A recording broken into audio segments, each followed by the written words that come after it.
O que acontece quando alguém sobe na hierarquia? Todo mundo quer subir na hierarquia, ter poder, ter influência, ser respeitado. Mas existe uma verdade desconfortável sobre sistemas de poder que quase ninguém percebe. Quanto mais alto alguém sobe, menos livre essa pessoa se torna, porque toda hierarquia humana funciona como um jogo psicológico.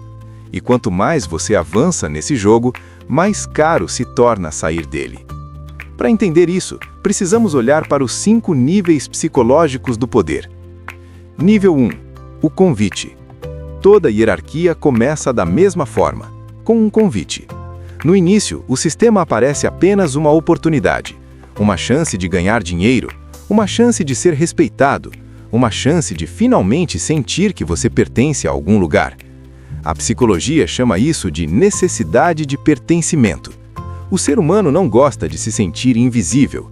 Por isso, quando alguém recebe um pequeno papel dentro de um sistema, mesmo que seja uma tarefa simples, o cérebro responde com dopamina. A sensação de importância aparece. De repente, aquela pessoa sente que agora tem um lugar, e sem perceber, ela já entrou no jogo. Nível 2. A escalada. Depois que alguém entra no sistema, vem a recompensa. Mais responsabilidade, mais dinheiro, mais respeito.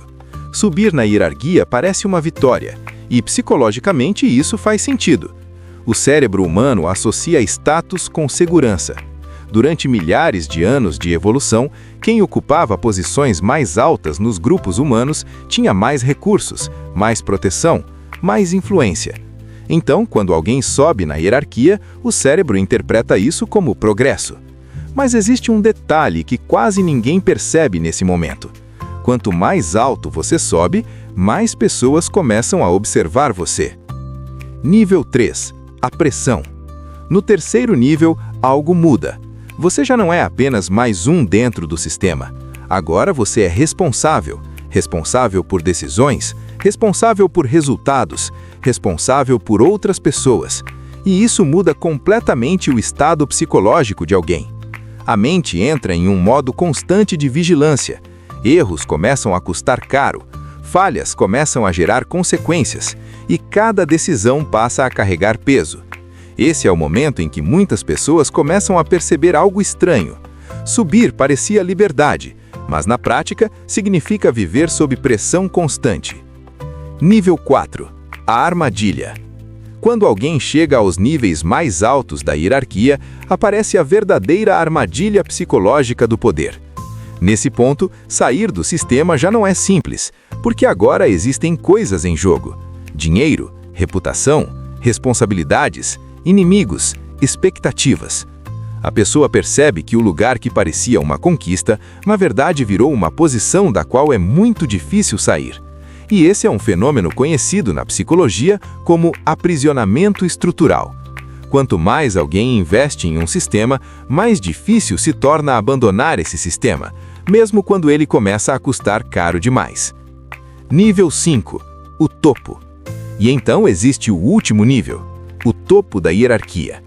De fora, esse lugar parece o ápice do poder, controle, autoridade, influência. Mas psicologicamente, o topo costuma ser o lugar mais solitário de todo o sistema. Porque quanto mais poder alguém possui, menos pessoas ao seu redor falam a verdade, menos pessoas discordam, menos pessoas questionam. E sem perceber, quem chega ao topo muitas vezes entra em um estado permanente de alerta, paranoia, desconfiança, isolamento. O poder que parecia liberdade se transforma em vigilância constante. A verdadeira lição. A maioria das pessoas acredita que o objetivo é chegar ao topo, mas psicologicamente, essa talvez seja a pergunta errada. A verdadeira pergunta é: você está preparado para o custo mental de chegar lá?